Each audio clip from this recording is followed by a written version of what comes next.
آج 15 شعبان شب برات کی وہ بابرکت رات آ چکی ہے جس کا ہمیں برسوں سے انتظار تھا۔ ہر مرد عورت یہ 3 کام اس رات میں ضرور کر لیں جو ساری زندگی نہیں نہ مل سکا، وہ اسی رات میں مل جاتا ہے، کیونکہ یہ وہ رات ہے جس میں اللہ تعالیٰ تقدیریں بدلتا ہے، جس میں تقدیروں کے فیصلے کیے جاتے ہیں، جس میں زندگی اور موت کا فیصلہ ہوتا ہے، جس میں رزق کا فیصلہ ہوتا ہے، جس میں تمام چیزیں جو اگلے سال ملنے والی ہیں ان کا فیصلہ ہوتا ہے۔ اس لیے جنہوں نے اپنی ساری زندگی غفلت میں گزاری ہے، سستی میں گزاری ہے، آج ان کے پاس بڑا سنہرا موقع ہے اور یہ آخری موقع ہے، اس کو غنیمت سمجھیں۔ اور آج اس رات جس کو کہتے ہیں برات، نجات والی رات، وہ آ چکی ہے۔ جلد از جلد اس عمل کو کر کے یہ ترتیب کے ساتھ آپ نے 3 کام کرنے۔ سب سے پہلا کام جو پہلی تسبیح بتانے لگا ہوں، جو پہلا کام بتانے لگا ہوں، اس کے پڑھنے سے اللہ تعالیٰ زندگی بھر کی خطاؤں کو معاف فرما دیتا ہے۔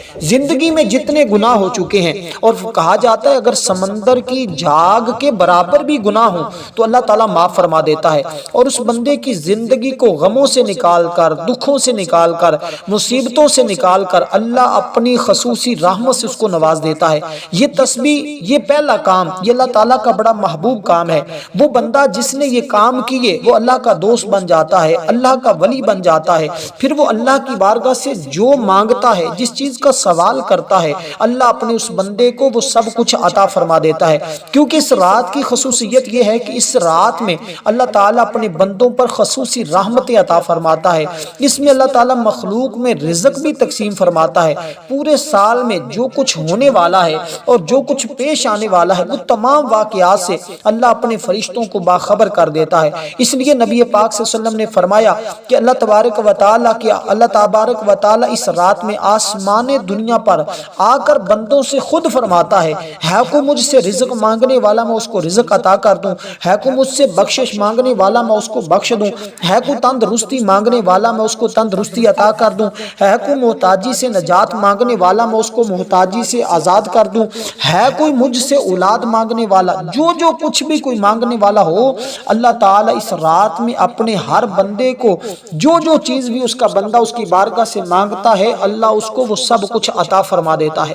اب آپ نے دوستو سب سے پہلی تسبیح، سب سے پہلا کام وہ کیا ہے؟ اللہ تعالیٰ کی بارگاہ میں توبہ کرنے، اور توبہ کا بھی ہر ایک کو نہیں طریقہ آتا، میں آج وہ خاص طریقہ بتانے لگا ہوں۔ یہ پہلا کام ہوگا آپ کا، اللہ کی بارگاہ میں توبہ کرنا، یہ پہلا کام۔ اس کو آپ نے ذرا توجہ کے ساتھ سننا ہے۔ تینوں کام ہی کرنے والے ہیں، ان کو آگے لوگوں تک بھی پہنچائیں، خود اپنے سب گھر والوں کو یہ 3 کام کروائیں۔ جس کا مقدر سنوارنا چاہتے ہو نا، جس کی تقدیر بدلتے ہوئے دیکھنا چاہتے ہو، اور جس کے ساتھ واقعی دلی طور پہ تمہیں محبت ہے، اس کو غموں اور پریشانیوں سے باہر نکالنا چاہتے ہو، تو پھر اس عمل کو کریں۔ یہ حدیث پاک ہے، حضرت امام مالک رضی اللہ تعالیٰ عنہ نے موطا کے اندر اس کو ذکر کیا ہے کہ ایک شخص نے نبی علیہ السلام سے دنیا کی کمی کی شکایت کی تھی۔ نبی علیہ السلام نے فرمایا کہ تم فرشتوں اور مخلوق کی اس تسبیح سے کہاں غافل ہو جس کی برکت سے انہیں رزق دیا جاتا ہے۔ حضرت ابن عمر رضی اللہ تعالیٰ عنہ فرماتے ہیں میں نے موقع کو غنیمت سمجھ کر نبی علیہ السلام سے اس تسبیح کے متعلق پوچھا۔ نبی علیہ السلام نے فرمایا کہ اس تسبیح کو جو بندہ پڑھے گا، پڑھنے سے دنیا اس بندے کے پاس ذلیل ہو کر آئے گی، اس کو دنیا کے پیچھے بھاگنے کی ضرورت نہیں ہے۔ آج کے بعد تمہیں دولت کے پیچھے ذلیل ہونے کی ضرورت نہیں ہے، دنیا تمہیں تلاش کر کے، دولت تمہیں تلاش کر کے تمہارے گھر میں پہنچے گی، اور ہر تسبیح کے بدلے اللہ ایک فرشتہ پیدا فرما دے گا جو قیامت تک کے لیے اس کے لیے تسبیحات پڑھتا رہے گا۔ اس تسبیح کی برکت سے مخلوق کو اللہ رزق دیتا ہے، اس لیے دوستو اس پر ضرور عمل کر لیجئے گا۔ کوئی دنیا کا کام ہو سکے یا نہ ہو سکے، لیکن اس کو ہرگز نہ چھوڑیے گا۔ یہ اتنی مبارک تسبیح ہے، اتنی آسان تسبیح ہے، یہ پہلا کام عرض کر رہا ہوں۔ اسی طرح 3 کام آپ نے کرنے ہوں گے۔ پہلا کام، آپ نے یہ تسبیح پڑھنی ہے 100 مرتبہ، یہ پہلا کام آپ کو عرض کر رہا ہوں۔ تو اس کو 100 مرتبہ پڑھیں گے تو اللہ تعالیٰ کتنے 100 فرشتہ تمہارے لیے پیدا فرما دے گا، اور 100 فرشتہ جو قیامت تک کے لیے تمہارے لیے دعا کرتا رہے گا، جس کے لیے اللہ کے نوری ملائکہ دعا میں لگ جائیں جس بندے کے لیے دعا کریں وہ بندہ کتنا خوش نصیب ہوگا، اس بندے کی کتنی شان اور عظمت، اس بندے کی کیسے تقدیر نہیں بدلے گی، اور اس بندے سے اللہ کیسے نہیں راضی ہوگا۔ جس سے اللہ راضی ہو جاتا ہے اللہ پھر اس کو وہ سب کچھ عطا فرما دیتا ہے جو چیز وہ رب کی بارگاہ سے مانگتا ہے، جس چیز کا وہ اللہ کی بارگاہ میں سوال کرتا ہے اللہ وہ ساری چیزیں اپنے اس بندے کو عطا فرما دیتا ہے۔ اس لیے اللہ کا دوست بننا چاہتے ہو، اللہ کا ولی بننا چاہتے ہو، اللہ کا قرب چاہتے ہو، اللہ کی معرفت چاہتے ہو، اس کی رحمت چاہتے ہو، اللہ ان تین کاموں کی برکت سے وہ سب کو گویا تمہارے ہاتھ میں یہ ایک کامیابی کی کنجی آ رہی ہے، اور اللہ والے کہتے ہیں اس بندے کو نہ مٹنے والی عزت ملتی ہے، نہ ختم ہونے والی دولت اللہ عطا فرما دیتا ہے۔ اس رات میں 300 رحمت کے فرشتے اور 300 اللہ رحمت کے دروازے اس بندے کے لیے کھول دیتا ہے جو بندہ بھی اس عمل کو کرتا ہے، اس کام کو کرتا ہے۔ اور یہ تسبیح کیا ہے؟ سبحان اللہ وبحمدہ سبحان اللہ العظیم وبحمدہ استغفر اللہ۔ پھر سن لیجئے گا، یاد کر لیجئے گا، نہیں یاد تو فوری طور پہ اس کو میرے ساتھ پڑھیے اور تمہیں یاد ہو جائے۔ کیا ہے؟ سبحان اللہ وبحمدہ سبحان اللہ العظیم وبحمدہ استغفر اللہ۔ اس کو پڑھیے۔ حضرت ام المومنین حضرت عائشہ صدیقہ رضی اللہ تعالی عنہ فرماتی ہیں کہ ایک رات میں نبی علیہ الصلوۃ والسلام کے ساتھ سوئی ہوئی تھی، جب بیدار ہوئی تو میں نے اپنے بستر پر آقا علیہ الصلوۃ والسلام کو نہ پایا، میں حیرت زدہ ہوگی، میں نے گمان کیا میری باری ہونے کے باوجود حضور علیہ الصلوۃ والسلام کسی اور زوجہ محترمہ کے ہاں تشریف لے گئے۔ میں نے تمام ازواج مطہرات کے گھروں میں حضور علیہ الصلوۃ والسلام کو تلاش کیا لیکن میں نے وہاں آپ کو نہ پایا۔ پھر میں سیدہ فاطمہ الزہرا رضی اللہ تعالی عنہ کے گھر حاضر ہوئی، ان کا دروازہ کھٹکھٹایا، گھر کے باہر اندر سے آواز آئی دروازے پر کون ہے؟ میں نے جواباً کہا میں حضرت ام المومنین عائشہ صدیقہ رضی اللہ تعالی عنہا ہوں، حضرت ابو بکر صدیق کی صاحبزادی حضور کی زوجہ۔ فرماتی ہیں میں نے جواباً جب یہ کہا تو حضرت ام المومنین نے مجھ سے پوچھا یہاں اس وقت آنے کا مقصد کیا ہے؟ میں نے عرض کیا کہ حضور علیہ الصلوۃ والسلام کو تلاش کر رہی ہوں۔ میری یہ بات سن کر آل بیت کے تمام حضرات، تمام افراد، حضرت علی المرتضیٰ، حضرت امام حسن، امام حسین رضی اللہ تعالی عنہما اور حضرت فاطمہ الزہرا رضی اللہ تعالی عنہا گھر سے باہر تشریف فرما ہوئے تاکہ ہم سب حضور کو تلاش کریں۔ حضرت عائشہ صدیقہ رضی اللہ تعالی عنہ فرماتی ہیں میں نے کہا حضور علیہ الصلوۃ والسلام کو کہاں تلاش کریں؟ سب نے کہا ہم آپ کو مساجد میں تلاش کرتے ہیں، ہم آپ کو سب مسجدوں میں دیکھتے ہیں۔ حضرت علی المرتضیٰ نے فرمایا کہ حضور علیہ الصلوۃ والسلام سرکار کائنات صلی اللہ علیہ وسلم جنت البقیع کے قبرستان میں تشریف لے گئے ہوں گے، چنانچہ ہم سب قبرستان کی طرف آئے، اچانک کیا دیکھتے ہیں قبرستان کے اوپر نور ہی نور ہے۔ حضرت علی المرتضیٰ رضی اللہ تعالیٰ عنہ فرمایا کہ یہ حضور علیہ الصلوۃ والسلام کا نور ہے۔ ہم اس طرف آئے تو کیا دیکھتے ہیں نبی علیہ الصلوۃ والسلام سجدے کی حالت میں گریہ زاری کر رہے ہیں اور آپ کے آس پاس کسی کا احساس نہیں ہے، آپ آہوزاری کر رہے ہیں، سجدے کی حالت میں یہ فرما رہے ہیں یا اللہ اگر تو ان کو عذاب دے تو وہ تیرے بندے ہیں، اگر تو ان کو بخش دے تو بے شک تو غالب حکمت والا ہے۔ حضور یہ دعائیں کر رہے ہیں۔ اب اس رات میں دعا کیسے مانگی جاتی ہے اور عبادت کیسے کی جاتی ہے یہ مکمل تفصیل آپ کو بتاؤں گا۔ یہ پہلا کام جب آپ نے کر لیا اس کے بعد دوسرا کام کیا کرنا ہے۔ دوسرا کام ایک مختصر سا عمل بتانے لگا ہوں۔ یہ تسبیح پڑھنے کے بعد اللہ تعالیٰ کی بارگاہ میں آپ نے اپنے گناہوں کی سچی توبہ کرنی، جو یاد ہیں وہ بھی، جو نہیں یاد ان کا بھی کہنا ہے یا اللہ جانے میں انجانے میں جتنے بھی مجھ سے زندگی میں خطائیں ہو چکی ہیں، غلطیاں ہو چکی ہیں، تو مجھے معاف فرما، اور آج رات جن لوگوں کی تو بخشش فرمائے گا ان میں میرا نام بھی شامل فرما دے۔ اس ارادے کے ساتھ یہ دعا آپ نے مانگنی ہے، اور دعا کے اول آخر آپ نے درود پاک پڑھنا ہے۔ دعا کا آخر میں طریقہ بتاؤں گا کیسے۔ اس سے پہلے آپ نے یہ تسبیح پڑھنے کے بعد ایک عمل کرنا ہے، اس رات کا خاص عمل، اور اس رات میں ہی کیا جاتا ہے۔ سال بعد اگر یہ موقع نکل گیا رات میں نہ کر سکے تو پھر اگلے سال انتظار کیجئے گا۔ یہ تسبیح بھی اسی رات میں آپ نے پڑھنی ہے، اور پھر اس کے پڑھنے کے بعد یہ عمل بھی آپ نے اسی رات میں ہی کرنا ہوگا۔ یہ جتنی چیزیں بتا رہا ہوں اس میں آپ نے وقفہ نہیں کرنا۔ جب ان تمام چیزوں کو آپ نے پڑھنا ہے، یہ 3 کام کرنے ہیں تو پھر مسلسل کرنے، اس کے درمیان کسی کے ساتھ کسی قسم کی کوئی بات نہیں کرنی، بس اس بات کا آپ نے خیال رکھنا ہے۔ پھر انشاءاللہ اپنی جگہ سے اٹھنے سے پہلے پہلے آپ کی تمام حاجتیں پوری ہوں گی، ہر دعا قبول ہوگی جو برسوں سے جس چیز کا انتظار ہے، اگر نہیں ملی تو وہ اسی رات میں مل جاتی ہے۔ اب دوستو آپ نے کرنا کیا ہے، یہ چیز میں نے آپ کو بتائی ہے نا، یہ ہے استغفار، اس کو کہتے ہیں توبہ۔ سچی توبہ سے مراد یہ ہوتا ہے کہ بندہ کسی گناہ کو اللہ کی نافرمانی جان کر اس کے کرنے پر شرمندہ ہوتے ہوئے رب سے معافی مانگے اور آئندہ کے لیے اس گناہ سے بچنے کا پکا ارادہ کرے اور اس گناہ کی تلافی کے لیے کوشش کرے۔ مثلا نماز قضا کی تھی تو اب ادا بھی کرے، چوری کی تھی یا رشوت لی تھی تو وہ بعد توبہ مال واپس اس کی طرف بھی لٹائے اور اللہ تعالیٰ کی بارگاہ میں سچی توبہ کر لے۔ بس یہ تسبیح پڑھنے کے بعد جب آپ توبہ کریں گے نا تو اپنی آپ کی توبہ ہر حال میں اللہ قبول فرما لیتا ہے۔ اب اس کے بعد آپ نے درود پاک پڑھنا ہے، جو ہم نماز کے اندر پڑھتے ہیں درود ابراہیم آپ پڑھیں گے، اور اس درود پاک کو پڑھنے کی تعداد کتنی ہوگی اس کو ذرا سمجھیے گا۔ یہ درود پاک آپ نے 100 مرتبہ پڑھنا ہے، یعنی درود ابراہیم ہی پڑھنا ہے، اس کے علاوہ کوئی دوسرا درود پاک آپ نے نہیں پڑھنا۔ اس رات میں یہ خاص عمل بتا رہا ہوں، یہ خاص عبادت بتا رہا ہوں، یہ بات ذہن میں رکھیے گا۔ کوئی ایسی ویسی بات نہیں ہے کہ جو آپ جہاں سے مرضی جو چاہیں، یہ وہ خاص اعمال ہیں جو اس دیکھیں امام علی مقام امام حسن رضی اللہ تعالیٰ عنہ کو یہ طریقہ تھا۔ آپ سے کسی نے پوچھا کہ آپ شب برات کی رات کیسے گزارتے ہیں، آپ نے بلا کیا فرمایا تھا؟ فرمایا میں پہلی رات میں رات کے 3 حصے کرتا ہوں، پہلے حصے میں اللہ تبارک و تعالیٰ کی بارگاہ میں توبہ استغفار کرتا ہوں، دوسرے حصے میں میں حضور علیہ الصلوۃ والسلام کی ذات پر درود پاک پڑھتا ہوں، تیسرے حصے میں اللہ تعالیٰ کی بارگاہ میں تسبیحات اس کا ذکر و اذکار کرتا ہوں۔ تو یہ وہ ترتیب ہے جس کو اللہ تعالیٰ نے آسان لفظوں میں مختصر وقت میں آپ رات کے تھوڑے سے حصے میں اس عمل کو کر کے یہ 3 کام کر کے رب کی رحمت حاصل کر سکتے ہیں۔ اب درود پاک پڑھنا ہے آپ نے، اللہم صلی علی محمد وعلی آل محمد کما صلیت علی ابراہیم وعلی آل ابراہیم انک حمید مجید، اللہم بارک علی محمد وعلی آل محمد کما بارکت علی ابراہیم وعلی آل ابراہیم انک حمید مجید۔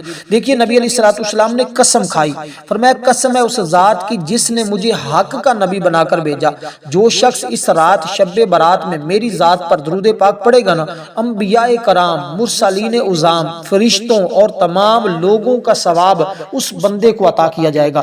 اب وہ شخص کتنا خوش نصیب ہوگا، وہ شخص کتنے مقدر والا ہوگا، کتنی رب کی رحمتیں اس بندے کے اوپر برسیں گی جو بندہ اس رات میں درود پاک پڑھے گا۔ پھر حضور فرماتے ہیں، حضرت انس بن مالک رضی اللہ تعالیٰ عنہ سے حدیث پاک ہے، بے شک اللہ تعالیٰ نے عرش کے نیچے ایک نور کا سمندر پیدا فرمایا ہے، اس میں 2 بازو والے فرشتوں کو تخلیق کیا، جس کا ایک بازو مشرق میں دوسرا مغرب میں، اس کا سر عرش کے نیچے اور دونوں پاؤں 7 زمینوں سے بھی نیچے ہیں۔ حضور علیہ الصلوۃ والسلام نے فرمایا کہ جب کوئی میرا غلام شبان المعظم کے مہینے میں میری ذات پر درود پاک پڑھتا ہے، اللہ تعالیٰ اس کے فرشتوں کو حکم دیتا ہے کہ وہ ماہ حیات میں گوتا لگائیں۔ وہ فرشتہ حکم خداوندی کے مطابق گوتا لگاتا ہے، پھر اس سے باہر نکلتا ہے، اپنے بازو کو جھاڑتا ہے، اس کے ہر پر سے قطرات ڈگتے ہیں، ٹپکتے ہیں۔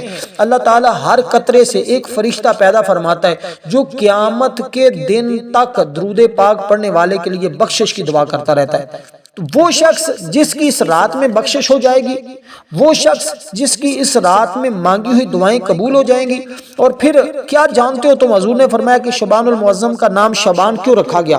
صحابہ کرام نے عرض کیا اللہ تعالیٰ اور اس کے رسول بہتر جانتے ہیں۔ نبی علیہ الصلوۃ والسلام نے فرمایا کہ شبان المعظم کو شبان اس لیے کہا جاتا ہے، اس میں خیر کثیر پھیلتی ہے، خیر کثیر اس بندے کو نصیب ہوتی ہے، اور جو خیر کثیر حاصل کرنا چاہتا ہے اللہ تعالیٰ نے رحمت کے 100 حصے بنائے ہیں، 100 جزا، ان میں 99 حصے اپنے پاس روکے ہیں، اور زمین میں صرف ایک حصے کو نازل کیا ہے، جس کی وجہ سے مخلوق آپس میں ایک دوسرے پر رحم کرتی ہے، مہربانی کرتی ہے، جہاں تک کہ چوپائے بھی جو اپنے بچوں سے گھر کو اٹھا لاتے ہیں نا کہ کہیں اس کی وجہ سے بچوں کی تکلیف نہ ہو، اور اسی وجہ سے وہ آپس میں محبت کرتے ہیں۔ اور اس رات میں کن لوگوں کی بخشش نہیں ہوتی؟ اگر آپ کے اندر یہ خامیاں موجود ہے، اس لیے پہلے کہا ہے کہ آپ ان سے توبہ کر لیں۔ 300 رحمتوں کے دروازے کھلنے کے باوجود چند لوگ ایسے ہیں جن کی بخشش نہیں ہوتی۔ اگر آپ کے اندر ان میں سے کوئی ایک چیز موجود ہے اور بدبختوں میں آپ اپنا نام کٹوا کر نیک بختوں میں لکھوانا چاہتے ہیں، پھر آج یہ تسبیحات اور اس طریقے کے ساتھ یہ کام کر۔ دوسرا کام میں نے آپ کو بتایا درود پاک کا، اگر جادو کرتے ہیں یا کرواتے ہیں، غلط کسی کو نقصان پہنچاتے ہیں، تو آپ اس سے توبہ کر لیں۔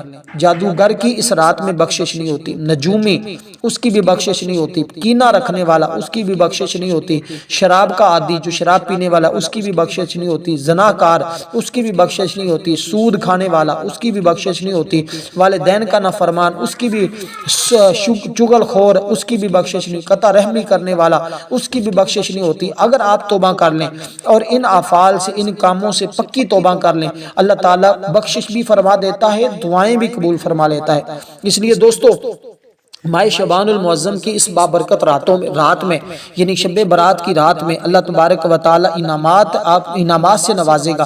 رب ذوالجلال کی اطاعت کریں، اپنے آپ کو معصیت سے روکیں، ہر قسم کے مصائب اور بیماریوں سے آپ محفوظ رہیں گے اگر آپ یہ کام کر لیتے ہیں، یعنی پورا سال۔ اور ایک بات میں اضافی بتا دوں، اگر اس رات میں ہماری ایک خصوصی دعا ہوگی، جو شخص اس دعا کے اندر اپنا نام شامل کروانا چاہتا ہے 10 مرتبہ درود پاک پڑھے، کمنٹ میں نام لکھے، انشاءاللہ اس کو دعاؤں میں شامل کر لیا جائے گا۔ اور دوسرے نمبر پر ایک اور میں اضافی بات یہ بتانا چاہتا ہوں کہ آپ نے اس رات میں اگر آپ جب رات ہوگی نا تو آپ بیری کے 7 پتے لیں، 7 پتوں کو پانی میں ڈال کر اچھی طرح ابال لیں اور اس پانی کے ساتھ سب گھر والوں کو غسل دیں، سب گھر والے نہا لیں، انشاءاللہ پورا سال آپ ہر قسم کی بیماریوں سے، جادو سے، ان تمام چیزوں سے اللہ تعالیٰ آپ کی حفاظت فرمائے گا۔ لوگ ہر سال کرتے ہیں، 7 بیری کے پتے لے کے پانی کے اندر ڈال کر جب پانی ابل جائے، ابالا کھانے لگ جائے، پتے نکال دینے، پانی کو ٹھنڈا کر کے اس سے غسل کر لینا، نہا لینا ہے، انشاءاللہ تعالی حفاظت ہے۔ اس لیے آقا علیہ السلام خود اس رات میں شب بیداری کرتے تھے۔ آپ اس رات کو کیسے گزاریں گے وہ طریقہ میں آپ کو بتا رہا ہوں۔ اب آپ نے تیسرے نمبر پر یہ خاص وظیفہ پڑھنا ہے۔ اب یہ وظیفہ کیا ہے؟ درود پاک بھی ایک وظیفہ ہی ہوتا ہے، لیکن یہ آپ نے اس رات میں ہر حال میں عمل کرنا ہے، وظیفہ پڑھنا ہے، انشاءاللہ یہ آپ کی زندگی کو 4 چاند لگا دے گا، یعنی آپ کی زندگی روشن اور منور کر دے گا۔ اللہ تعالیٰ کی اسماء مبارکہ ہیں۔ پہلا اسم مبارک یا غنی، آپ نے سنا ہوگا، یہ اللہ تعالیٰ کا مشہور اسم مبارک، اس کے ذریعے اللہ تعالیٰ اپنے بندوں کو غنی فرماتا ہے، اللہ غنی کر دیتا ہے۔ اگر آپ غنا چاہتے ہیں نا کہ رزق کی کبھی آپ کو تنگی نہ آئے، تو یہ غنی ہونے کا سب سے بہترین عمل ہے، یہ سب سے بہترین وظیفہ ہے۔ اب اس کے کرنے سے آپ کے جتنے گھر کی رکاوٹیں، جتنے مسائل ہوں گے، جتنی آپ کو رزق کی پرابلم ہوگی نا، وہ آپ کی حل ہو جائے گی۔ اس میں قسمت کو کھولنے والا بھی ایک اسم مبارک ہوئے گا۔ اب آپ نے درود پاک پڑھ لیا، درود پاک پڑھنے کے بعد آپ نے اللہ تعالیٰ کا یہ اسم پاک پڑھنا ہے، یا غنیو، یا غنیو، یا غنیو، یا غنیو۔ اے بے پرواہ بھی اس کا معنی ہوتا ہے اور اے غنی بھی اس کا معنی ہوتا ہے، یعنی اے غنی کرنے والے۔ تو اللہ تعالیٰ ہی ہے جو بندوں کو غنی کرتا ہے، اور کوئی ذات ایسی نہیں ہے دنیا میں جو کسی کو غنی کرے۔ کوئی بندہ کسی کو 5 روپے دینے کے لیے راضی نہیں ہے، لیکن اللہ تعالیٰ اپنے خزانے بندوں کو عطا فرماتا ہے۔